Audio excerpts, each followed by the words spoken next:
Writers, listen up! We're developing a new game called Portal. This is just a spitball session, so there are no bad ideas. Go.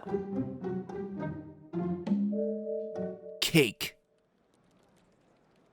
Excuse me? Cake? It's delicious and mysterious. How's this for a catchphrase? The cake is a lie. Because it is, boxed cakes say that you need to put in eggs, but it's not true. Why is there a baker in here? Do any of our staff writers have any input? Nope, because it's 5 o'clock. Let's just go with the cake things. No bad ideas, right? All right, see you Monday. Oh dear. This game was already pretty weird to begin with. You're doing very well.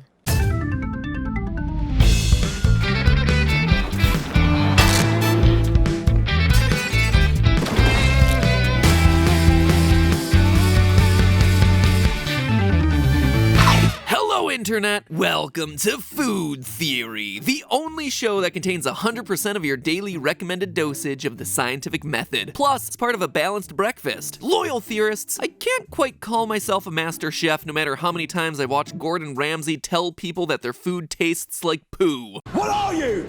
An idiot sandwich. Nope, it takes just about all of my culinary skill to make something from a box, which I do quite well if I say so myself. My Kraft macaroni and cheese is indeed the cheesiest. My Rice Krispies consistently snap, crackle, and pop. I bet I could even pull off a boxed cake mix if I had to. After all I gotta do is add some water and oil and eggs.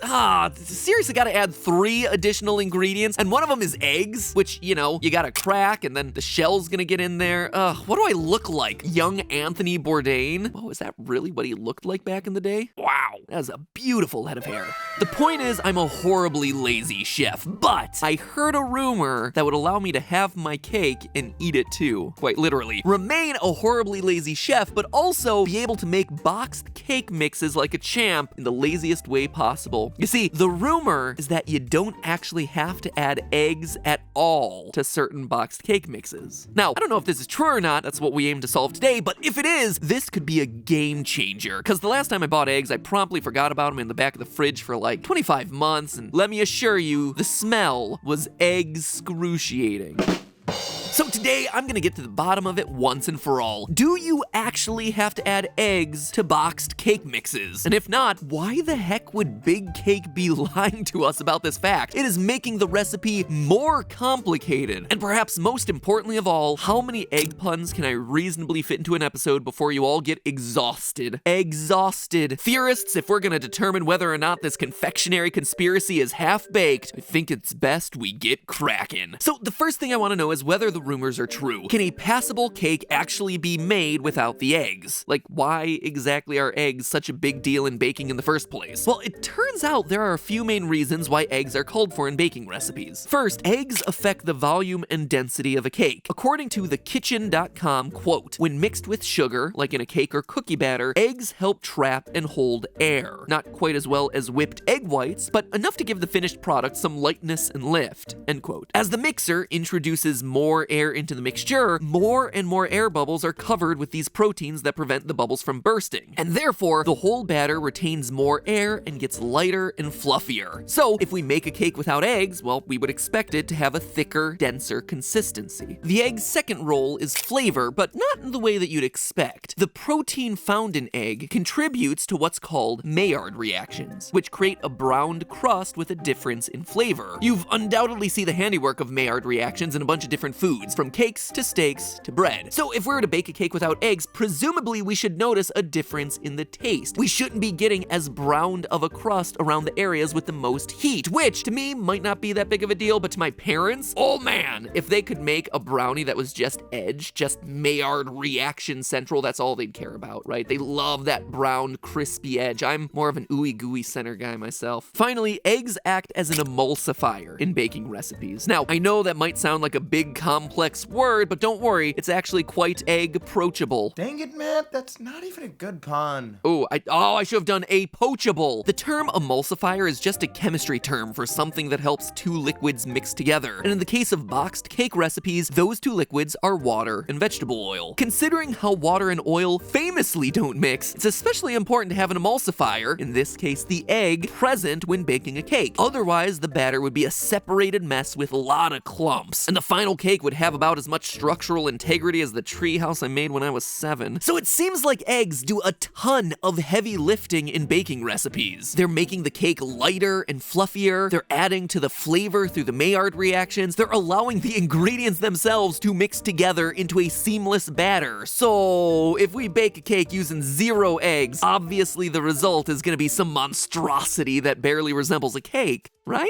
Not so fast. Take a look at the side of the cake mix box there, Chief. Notice all those ingredients that sound like they belong on a Walter White shopping list: dicalcium phosphate, thiamine mononitrate, etc., etc. That's right, those are all contributing to that Betty Crocker goodness. With distilled monoglycerides, just like Mom used to make. In all seriousness though, monoglycerides just so happen to aid emulsification. So do propylene glycol mono and diesters of fatty acids. That means that even without the addition of any eggs, there are still ingredients in the cake mix box, ensuring that the oil-based and water-based ingredients are gonna be able to bind together. In fact, pretty much all the strange-sounding ingredients on the side of the Betty Crocker Super Moist Delights French Vanilla Cake Mix box do something that you'd expect the egg to be doing. Cellulose gum and xanthan gum help stabilize the emulsion. The distilled monoglycerides I joked about earlier allow the Maillard reaction to occur. Sodium stearoyl lactylate not only aids emulsification, but also increases volume, just like an egg would. Notice how much bigger and fluffier a loaf of bread is when sodium stearoyl lactylate is included. As we go down the list of boxed cake mix ingredients, we see the major contributions an egg makes to a recipe: emulsification, volume, taste. They're all redundantly covered by ingredients that are already coming in the box. So it certainly seems, at least from a chemistry perspective, that the boxed cake mix has it all under control. Those additives are doing exactly the same things that the eggs should be doing in the cake batter. But here at Food Theory, we're not content to just leave things as theories, we're trying to get all the way to food facts. And that's why we sent this case to the Theorist Test Kitchen, which is totally, absolutely, 100% definitely a real thing and not just the kitchens of the various members of Team Theorist. We took the same Betty Crocker Super Moist Delights French Vanilla Cake Mix from earlier and made 2 cakes. One with water, vegetable oil, and eggs added, as instructed on the back of the box, and the other without the eggs. We only added the oil and the water. In mixing the two of them, immediately there was a very clear difference in the batter. The batter with eggs added was much runnier, which makes sense, right? An egg white is about 90% water after all. It also had a much yellower color because, duh, egg yolks are yellow. By contrast, the batter without eggs felt very thick. It felt much stickier. The batter clung to the mixer beater when we pulled it out. But it's the finished product that really matters here. So here's a side-by-side comparison of the cake with eggs included on the left and the cake without eggs over on the right. The tops of both cake slices show evidence of Maillard reaction browning, though a bit more so on the cake with eggs. The cake with eggs also cut more cleanly with the knife, whereas the cake without eggs was crumblier. It's more difficult to get out of the pan in one piece. But honestly, from initial looks, I think they both look pretty delicious. It's the interior, though, where we really start to see the differences. The inside of the cake with eggs added had lots of small, evenly distributed bubbles, where air had gotten trapped and assisted the leavening of the cake. You might say that the structure is exemplary, or you might not because you're not amused by egg puns. Compare that to the cake with no eggs, and you have much larger crumbs, fewer air bubbles, and less structural integrity. So, while it might not look like the greatest slice of cake you ever had, I'm gonna go ahead and say that we at least achieved what we set out to do, which was to bake something passable. Besides, at the end of the day, does it really matter what it looks like? It's all about the taste. Am I right? So we took both cakes, the cake with eggs as well as the cake without eggs, and we handed them out to our Theorist guinea pigs.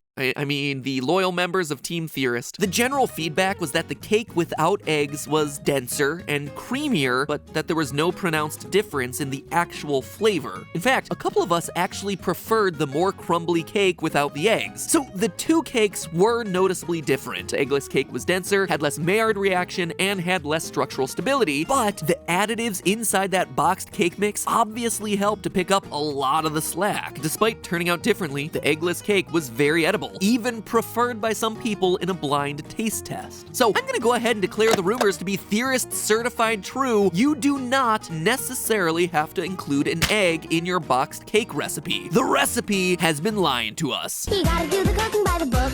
You know you can't be lazy.